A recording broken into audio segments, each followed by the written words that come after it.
Tired don't mean nothing. Tired is only in the mind.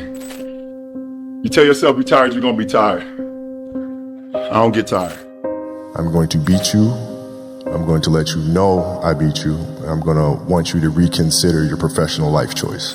My father who raised me, his thing was, son, you may not be the best, but leave everything on the floor. You put 120%. I'm just asking you to do 120. Like every day when you come in, 120. You gotta want it so bad. You gotta give all of yourself to get it. You gotta be obsessive.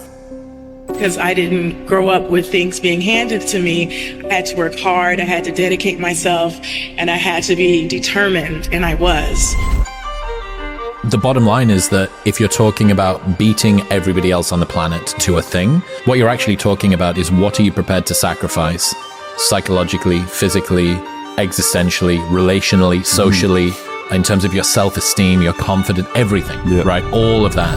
That pain you feel, that's a pain of success.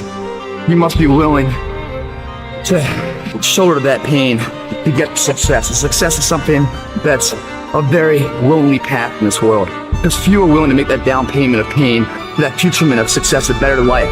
Very few are. So if you want to be the top, you gotta move different. There wasn't a lot of smiley faces with me out there. There wasn't a lot of smiley faces with Michael Jordan. There weren't a lot of smiley faces with Kobe Bryant. There weren't a lot of smiley faces with Tiger Woods. Even when I watch sports today and see these guys on the range, like they're all buddies, and I'm like, that's not the killer instinct. That's just not. I don't think Muhammad Ali or Mike Tyson were trying to be friends with anybody. I think they were going out there on a mission. And if there was someone in their way, they had to crush them. There's never any doubts in my mind because I'm the best in the world. Even though a lot of you don't like to hear it, it's fact. I'm the best. You know what I mean? Sometimes I don't want to believe it myself, but it's the truth. I'm the best. You can love me. You can hate me. I'm not here to make friends. I'm here to win. At the end of the day, even Alexander, one of his famous quotes is, I have met the enemy, it is I, right? And although that is one element of an enemy, that's great. We need that. Michael had it, Brady had it, Kobe had it, but there's a crazy psychologically, you can call it, psycho-competitor that they're constantly in the search of recruiting their next enemy. It's like, life is boring if I don't have my next target. I'm almost, bad for myself if I don't have the next target, the next enemy. And if I choose it the right way, then I'm able to bring out a side of me I've never seen before. Success is the only revenge. As you expand, they shrink into irrelevance. As you get louder, no one can hear them. You don't beat them, you cast a shadow so big, no one can see them to begin with. And that's what it comes down to, like, what are you willing to sacrifice at the end of the day? People don't understand the level of sacrifice it's going to take. And there's been moments where I realize that I compete because I want to win. I love winning. I love being the best in the world. I've sat many times trying to find the balance of what I want within all this. If I was losing, I wouldn't be competing. I'm here to win. It is hard. It's hard when you're young to wake up in the off season at 6 a.m. to go train and work out, knowing that all your friends are sleeping in and eating pancakes. It's hard when you're on your way to practice, weighed down with all your gear, and it's 90 degrees out and all the other kids are at the pool or at the beach. No matter who you are, there are bumps and hits and bruises along the way. And my advice is to prepare yourself, because success and achievement come from overcoming adversity. When the rest of the world says no to you, you say yes to yourself. You say yes, I believe. You say yes, I can do it. You say yes, nothing can stop me. If you want to be a great player, if you play every single day, 2-3 hours, every single day, over the course of a year, how much better are you getting? Most kids will play maybe, an hour and a half, 2 days a week. It's not going to get it done. You have to be obsessive. You have to be obsessive. You have to be addicted. You have to be disciplined. The key there is you. Everyone else is looking for other individuals to do stuff for you. Stop looking for help from everybody else. Okay, it starts and it ends with you. Your identity starts and ends with you. Every day's an opportunity based on your choices on how you look at things, the choices you make every day. That is what you are in the mirror today. From the captain to the cashier, there is more in you. Stay-at-home father, stay-at-home mother, lawyer, doctor, hygienist, author. I don't know who you are, where you're from, but there's more in you. That becomes a part of who you are. That changes how you think.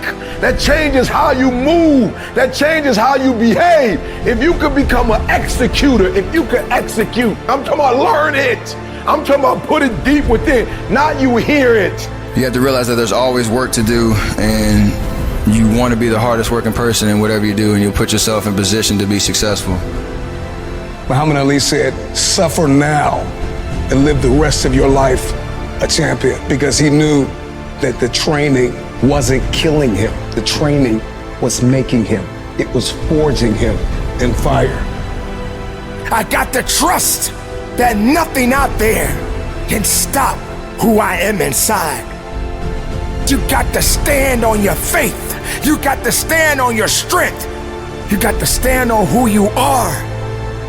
I will rise again and I will push. I will be the victorious one. I will conquer. Listen to me, if you work for it, if you're willing to put in that sweat, that blood, and those tears, baby, I'm telling you, you can have what you want, be what you want, do what you want. Are you hearing me? Don't give up, don't give in. You hang in there, you hang in there, because if you quit right now, you ain't gonna never see it. You ain't gonna never get it, but if you hold on, baby, but if you hold on, everything you dreamed of, everything you envisioned, everything you worked for, it's coming. If you work hard, you can't have it. It ain't nothing you can't have. You deserve it. It ain't nothing you can't have if you're willing to work for it. Look yourself in the mirror and ask yourself, how much more can you take? What tried to kill you only made you stronger. So what are you waiting for? You have greatness within you. Everybody's great when they're not tired. This is when they tired, that's when the real champions come out. That's when that real dog come out. It's where I think the real truth comes out, because I think there are a lot of people who are very talented who can make it there. There are very few people who can deal with the pressure and the stress that happens when we're there. I feel I'm the best ever. It's not bragging or boasting. The proof is in the pudding. In my mind, I'm always the best. I am the greatest fighter of all time. And when I hit you with a hard right hand, you will fall. You gotta win tomorrow. You gotta win right now. If you're passionate about what you're doing, keep going, keep believing, reach for the stars. Everything is always impossible until someone does it. Maybe it has never been done before. That's perfectly fine with me. But I'm gonna do it. Never say never. Because limits, like fears, are often just an illusion. Hungry dogs run fast. And let the big dogs eat. If you look at the greats in any walk of life, the greats do things when they don't always want to. And that's the separation. It means you have to be more disciplined than not disciplined. I wanted to be the best I could be, period. I was waiting for you to smile at some of the compliments. You didn't. Smiling doesn't win you gold medals. I'm too fast, I'm too skillful, and I'm gonna show everybody out there watching this show and the whole world, and the world will bow and admit that I am the greatest of all times when you see what I do to George Foreman. I believe that whatever I put my mind to, and if I was willing to make sacrifices and I was dedicated, that I could achieve absolutely anything. I'm the best ever. I'm the most brutal and vicious and most ruthless champion there's ever been. There's no one can stop me. I'd like to take this chance to apologize to absolutely nobody. Maybe someone's don't like me because maybe I'm too good. You win some, you lose some. But you live to fight another day. You can see the way he goes down, first of all, loses all control.